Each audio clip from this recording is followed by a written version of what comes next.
One of Australia's richest men, he's also one of the most outspoken. But what he loves even more than a good stoush is a grand idea, and his latest is Titanic. Titanic II, to be precise.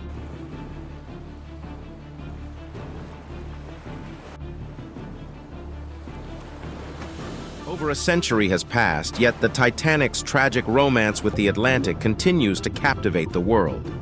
The unsinkable ship's voyage lingers in the hearts of many, a tale of human ambition and its limits. As whispers of Titanic II, a modern replica poised to retrace the ill-fated journey, ripple through the maritime world, we stand on the brink of witnessing history reborn. Will this ambitious undertaking chart a course through the tides of skepticism to sail in 2024, or will it remain a dream tethered to the docks of nostalgia? This exploration seeks to unveil the destiny of the Titanic's legacy in the 21st century.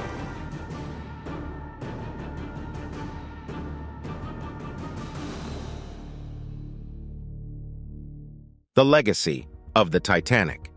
The RMS Titanic, often dubbed the Ship of Dreams, has etched an indelible mark upon the fabric of history. Its legacy, an intersection of human achievement and its tragic hubris. When it embarked on its maiden voyage from Southampton to New York City on April 10, 1912, the Titanic was a marvel of contemporary engineering, proclaimed to be virtually unsinkable. Its opulence and massive scale were a testament to the era's industrial prowess and a beacon of the Gilded Age's luxury. Yet, the very features that heralded its grandeur would soon underpin a disaster of monumental proportions. The Titanic's narrative is one steeped in contrasts. The splendor of its grand staircase against the stark, frigid Atlantic night. The calm of a starlit sky before the chaos of sinking. The divide between the opulent first-class accommodations and the modest third-class berths. These contrasts have transcended time, transforming the Titanic from mere vessel to a cultural icon, a symbol of early 20th century society with its class divisions and its faith in progress. The ship's demise on April 15, 1912, after colliding with an iceberg, claimed over 1,500 lives and sent shockwaves that reverberated across the globe. The sinking, which occurred despite the Titanic's advanced technological design and safety features, served as a sobering reminder of nature's unpredictability and the limits of human ingenuity. This tragedy prompted a re-evaluation of maritime safety regulations, leading to the establishment of the International Convention for the Safety of Life at Sea, SOLAS, in 1914, which continues to govern maritime safety today. The enduring fascination with the Titanic can be attributed to the myriad of human stories aboard the ill-fated ship. Tales of sacrifice, heroism, and love amidst disaster have been immortalized in countless books, films, and articles, each retelling adding to the ship's mythos. The 1955 publication of Walter Lord's A Night to Remember and the subsequent 1958 British film adaptation provided a poignant account of the ship's final hours, rekindling public interest in the tragedy. However, it was James Cameron's 1997 epic Titanic that brought the ship's story to an unprecedented audience, grossing billions and capturing the imagination of a new generation. Through its characters, Cameron's film explored the human element of the tragedy, while its visual spectacle brought the grandeur and subsequent catastrophe of the Titanic to life with an authenticity that had never been seen before. The wreck's discovery in 1985 by a Franco-American expedition led by Robert Ballard only added to the Titanic's mystique, providing a tangible link to the past. The haunting images of the ship's remains lying 2 miles beneath the ocean's surface serve as a poignant memorial to those who perished. These undersea relics, along with the recovered artifacts, have toured the world in exhibitions, allowing millions to connect with the Titanic's story intimately. Previous attempts at Titanic replicas.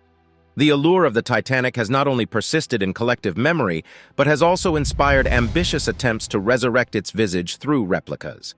Each endeavor to build a modern version of the RMS Titanic has carried with it a blend of nostalgia and innovation, aiming to pay homage to the original vessel while adapting to contemporary maritime standards. The story of Titanic Replicas began not long after the discovery of the wreck in 1985, which reignited a global fascination with the ship. One of the earliest proposals came from a rather unexpected source, a South African businessman named Sarel Goose. He proposed an almost exact copy of the original ship equipped with the latest navigational and safety technology, a vision that was bold and grandiose. In 1998, the proposal gained significant attention when it featured on the cover of Popular Mechanics magazine. However, despite the initial excitement and public interest, the project failed to secure the necessary $500 million in funding and faded into obscurity. Another significant attempt was made by a Swiss company aiming to construct their Titanic replica. They promised a launch by 2002, but like Goose's vision, this project too dissolved into the mists of wishful thinking, primarily due to financial difficulties. These early initiatives highlighted a common hurdle that would plague many such projects: securing adequate investment for what many saw as a novelty rather than a viable commercial venture. The centenary of the Titanic's sinking in 2012 saw a resurgence in attempts to recreate the ship. This period was marked by the announcement of the most publicized and detailed project yet: Clive Palmer's Titanic II. The Australian billionaire's announcement captured the world's imagination. The new ship was to be a high-fidelity replica with modern safety and navigation systems. Palmer went as far as signing a memorandum of understanding with a Chinese shipyard and forming the Blue Star Line, a nod to the Titanic's original operating company. Palmer's Titanic II was initially set to launch in 2016, with promises of it following the original route from Southampton to New York. The project was ambitious, with plans for world tours and cruises in the Caribbean. However, as the years passed, the shipyard remained silent, and no keel was laid. Disputes over payments, the withdrawal of funds, and Palmer's own legal and political distractions led to repeated postponements. By 2018, Titanic II seemed no closer to reality than when it was first announced, despite a brief resurgence of marketing efforts tied to Palmer's political ambitions. Meanwhile, a parallel project emerged in China, where a full-scale landlocked replica of the Titanic was planned as part of a theme park in Sichuan province. Unlike the seafaring ambitions of Palmer's project, the Chinese replica aimed to serve as a stationary tourist attraction. It faced its share of controversy, including backlash over an initially proposed iceberg collision simulation. Financial challenges were a recurrent theme, with construction progressing slowly and sporadically. As of the most recent updates, the project has seen only partial completion, with doubts cast over its eventual realization. Clive Palmer and the Titanic II initiative. The dream to resurrect the RMS. Titanic took a credible form when Clive Palmer, an Australian mining magnate, stepped onto the world stage with a bold announcement. We will, when Titanic II sails into New York, you'll be able to say that you were here. In 2012, Palmer unveiled plans for Titanic II, a near-identical replica of the original ship. This ambitious project was to be the crown jewel of his shipping company, Blue Star Line, a nod to White Star Line, the company that operated the original Titanic.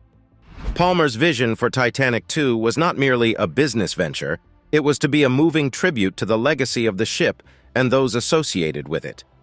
The new vessel was to embody the grandeur and style of the original Titanic, with painstaking attention to detail in its design, save for the necessary modern safety enhancements. The announcement of Titanic II generated a whirlwind of media attention and public excitement, Sophisticated ship ever created, the Titanic II. with many eager to see this romantic chapter of maritime history reborn. The initial phase of the project was marked by optimism and fanfare. Palmer's team engaged with some of the world's leading naval architects and historical consultants to ensure the replica would be as true to the original as possible while meeting contemporary safety standards. A contract was signed with CSC Jinling Shipyard in China to build the ship, and preliminary works, such as design and feasibility studies, were reportedly underway. However, as months turned into years, the Titanic II project encountered a sea of challenges. Financial hurdles emerged as a primary concern. The estimated cost of the project was between $500 million to $600 million, a sum that required substantial investment and financial backing. Palmer's wealth, although significant, was not an endless ocean, and external funding was necessary to keep the project afloat. Moreover, the Titanic II initiative faced skepticism from the public and maritime experts alike, particularly regarding the ship's safety and viability in the modern shipping industry. The haunting memory of the Costa Concordia disaster in 2012, which had eerie parallels to the Titanic tragedy, cast a shadow over the project, with questions raised about the wisdom of retracing such a fateful journey. Palmer's political and business controversies further complicated the project's progress. His mining empire came under scrutiny, and allegations of misappropriated funds dampened investor confidence. Disputes with the Chinese shipyard led to delays, and the promised construction start dates came and went without any steel being cut. Amid these setbacks, Titanic II's social media and promotional activities saw a downturn, with official updates becoming sparse and the project's website going quiet. This silence was a stark contrast to the initial buzz that surrounded the project's announcement. Speculation grew that Titanic II might join the graveyard of ambitious projects that never saw the light of day. Design and specifications of Titanic II. The design and specifications of the proposed Titanic II reflected a delicate balancing act between historical authenticity and modern maritime requirements. Clive Palmer's ambitious project aimed to recreate the luxury and grandeur of the original RMS Titanic while incorporating the advances in safety and technology that have emerged in the century since its ill-fated voyage. The vision for Titanic II was to replicate the dimensions and major design features of the original ship. Like its predecessor, the Titanic II was to stretch approximately 882 feet in length and span 92 feet in width, with 9 decks to accommodate passengers. The intention was to evoke the Edwardian elegance of the early 20th century, complete with the grand staircase, dining saloons, and staterooms that made the Titanic famous. In terms of passenger experience, the plan for Titanic II was to recreate the class system of the original voyage. There would be first, second, and third-class tickets, each offering different levels of accommodation and access to various parts of the ship. This segregation would not only serve as a historical reenactment, but also as a unique selling point in a cruise market that often prizes inclusivity and open access. However, unlike the original, Titanic II was to be equipped with modern navigation and safety technology. The ship would have a welded, not riveted hull for enhanced strength and safety, and it would be outfitted with the latest navigation and radar equipment. The lifeboat arrangement was to adhere to present-day safety regulations, ensuring enough capacity for all aboard, unlike the original Titanic, which famously had lifeboats for only a fraction of its passengers. The ship's interior would also undergo a transformation to meet modern standards of comfort and safety. While the public rooms, such as the dining rooms, lounges, and the grand staircase, would be faithful recreations, the staterooms would be updated. These updates would include modern amenities such as air conditioning and private bathrooms, features that were not standard in the original ship's first-class accommodation and virtually non-existent in second and third class. In terms of propulsion, Titanic II would eschew the coal-fired steam engines of its namesake for a diesel-electric propulsion system. This change would improve efficiency and environmental performance while also meeting the requirements of modern maritime law. The original's towering black funnels would still crown the vessel, but only the rear two would be functional, serving the ship's engines. The forward two would be purely decorative, preserving the ship's iconic profile while housing additional passenger amenities. Titanic II was also designed with a strengthened hull and an additional watertight bulkhead compared to the original. It would boast modern evacuation systems and satellite controls, making it a vessel fit for the 21st century. The ship's design included a high-tech navigation bridge, hidden from passengers' view to maintain the historical aesthetic, which would be equipped with the latest digital technology for ship control and communication.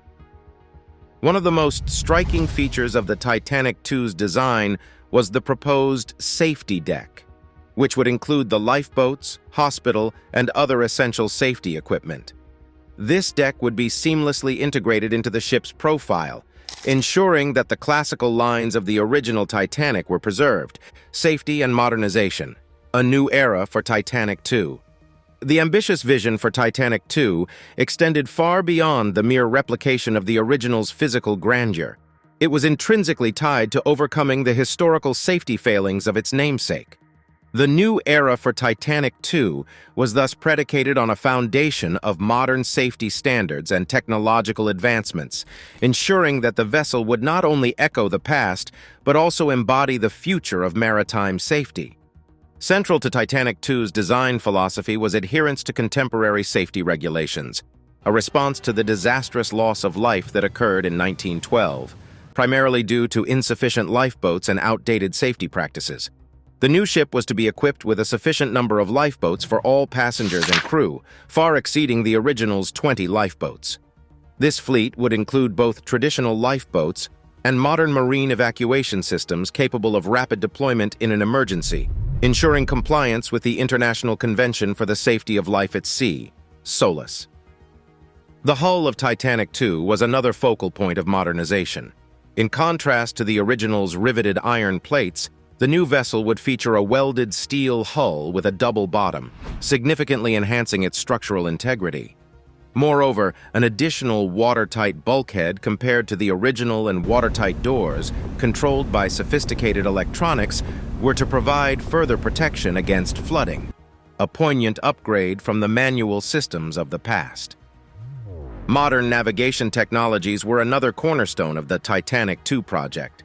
The ship was to be outfitted with the latest radar, sonar, and satellite communication systems, allowing for real-time navigation and monitoring of sea conditions.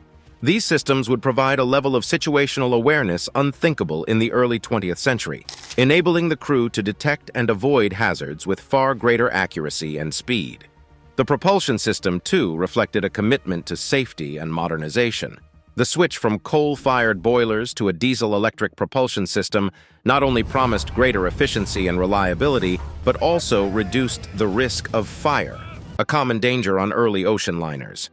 Additionally, the inclusion of advanced stabilizers was expected to minimize the rolling that can contribute to seasickness and discomfort, further ensuring passenger safety and well-being. Beyond the physical upgrades, Titanic II's safety ethos was to extend into its operational protocols. The crew would be trained in contemporary safety standards, with regular drills and exercises to prepare them for emergency situations. The training programs were designed to ensure that every crew member, regardless of their role, would be proficient in evacuation procedures and passenger assistance. Accessibility was another area where Titanic II intended to break from its predecessor. Modern regulations required the ship to be navigable and comfortable for passengers with disabilities, which necessitated the inclusion of features such as elevators, accessible cabins, and amenities adapted for all passengers, a significant departure from the original ship's design. Moreover, Titanic II was to integrate modern medical facilities equipped to handle a range of potential health issues that could arise during a voyage. With the original Titanic having had very limited medical resources, this was a critical aspect of the ship's modernization, providing reassurance to passengers that their health and safety were paramount. Financial and political waves, the stalling of Titanic II. The journey of Titanic II from conception to its current state of uncertainty has been fraught with as many complexities as the waters its namesake once traversed. The financial and political challenges that have beset Clive Palmer's ambitious project illustrate the formidable obstacles that can impede even the grandest of visions. Financing such a colossal undertaking was the most immediate and enduring challenge. The initial cost estimates for Titanic II's construction hovered around the $500 million mark, a figure that quickly escalated as the project's scope and scale became clearer. Palmer, despite his considerable wealth, sought external investors to shoulder the financial burden. However, the specialized nature of the project, coupled with its novelty and the risks associated with maritime ventures, made securing the necessary capital a Herculean task. Investor skepticism was not unfounded. The global financial climate in the years following Titanic II's announcement was one of recovery from the 2008 financial crisis, and potential backers were cautious about investing in projects that did not guarantee returns. The niche appeal of a replica ocean liner, however historically significant, posed a significant question. Would there be enough sustained interest to make the venture profitable in the long term? The political arena posed its own set of challenges. Palmer, a polarizing figure in Australian politics, often found his business ambitions entangled with his political aspirations. His forays into the political landscape with the Palmer United Party were met with mixed reactions, and his outspoken nature often led to contentious public debates and media scrutiny. This notoriety impacted the Titanic II project, with potential backers and partners wary of associating with a venture that could become embroiled in political controversy. Additionally, the international nature of the project added layers of complexity. With the shipyard and many suppliers located in China, Titanic II became subject to the ebbs and flows of Sino-Australian relations. Diplomatic tensions, trade disputes, and changes in foreign investment policies had a direct impact on the project's feasibility. The contractual disagreements that emerged between Palmer's Blue Star Line and the Chinese shipbuilding company were symptomatic of broader geopolitical undercurrents that could neither be easily navigated nor swiftly resolved. The project also faced legal headwinds. Accusations of misappropriated funds and legal disputes over payments brought negative attention to Palmer, and, by association, to Titanic II. This legal maelstrom not only diverted Palmer's focus, but also raised doubts about the project's integrity and management, leading to a cooling of interest from potential sponsors and partners. The ambitious scale of Titanic II meant that even minor setbacks had the potential to cause significant delays and cost overruns. As deadlines slipped and promised milestones went unmet, the ripple effects were felt throughout the project's development. The longer Titanic II remained docked in the realm of planning and promotion, the more the enthusiasm and confidence of investors, the public, and the media began to wane. The Chinese Replica, a competing vision. As Clive Palmer's Titanic II project encountered turbulent seas, a parallel venture was quietly taking shape in the landlocked climes of Sichuan, China. This Eastern replica, far from the romanticized visions of transatlantic crossings, was a bold initiative to reconstruct the Titanic. Not as a functioning ship, but as a static museum and hotel, an homage to the historical legacy of the original. The concept was ambitious in its scope and intention. The full-scale replica was to be the centerpiece of the Romandicea 7-star International Cultural Tourism Resort, promising visitors an immersive experience into the world of the early 20th century.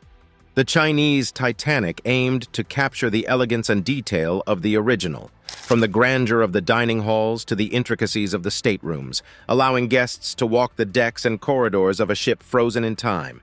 Financially, the Chinese endeavor was underpinned by a different model. Funded by a combination of local government interests and private investors, the project sought to capitalize on China's burgeoning domestic tourism industry.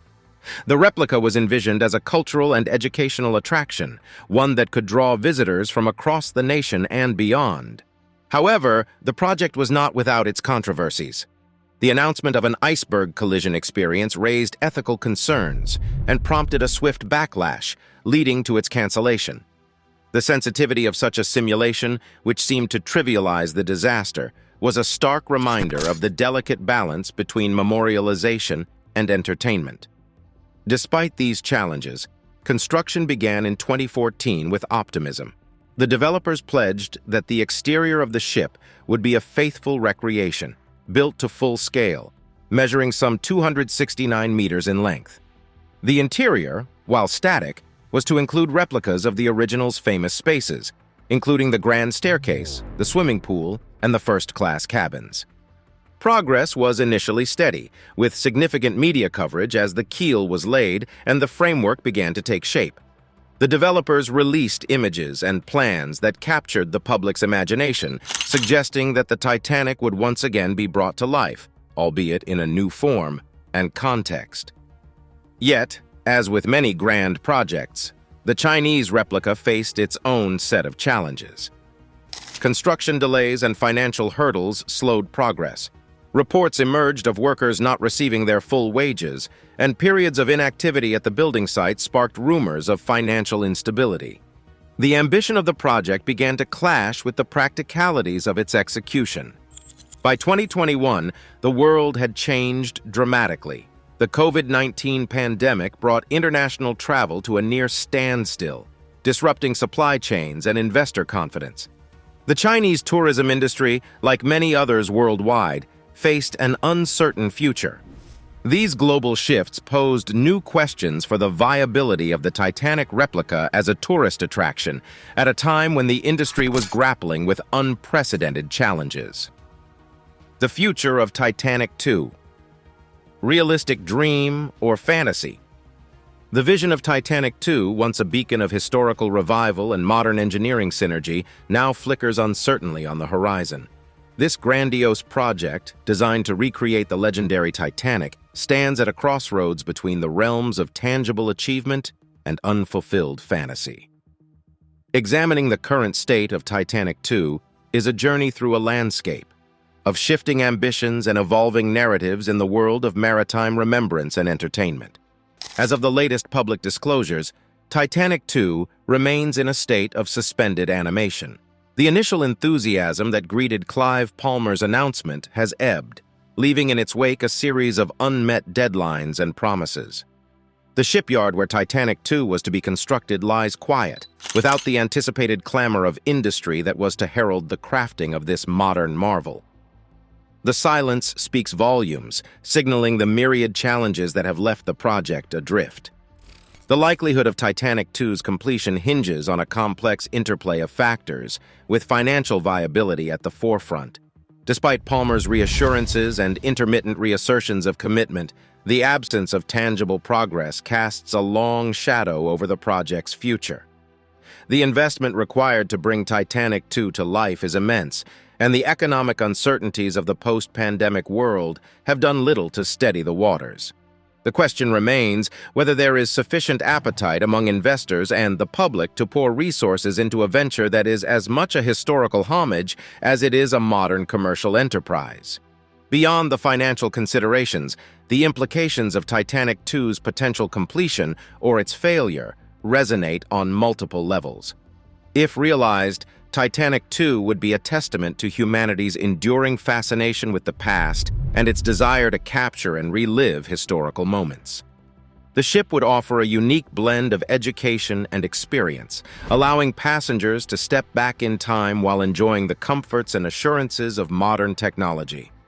It would also serve as a floating memorial to the original Titanic, a tribute to the lives lost and the lessons learned from one of history's most poignant maritime disasters.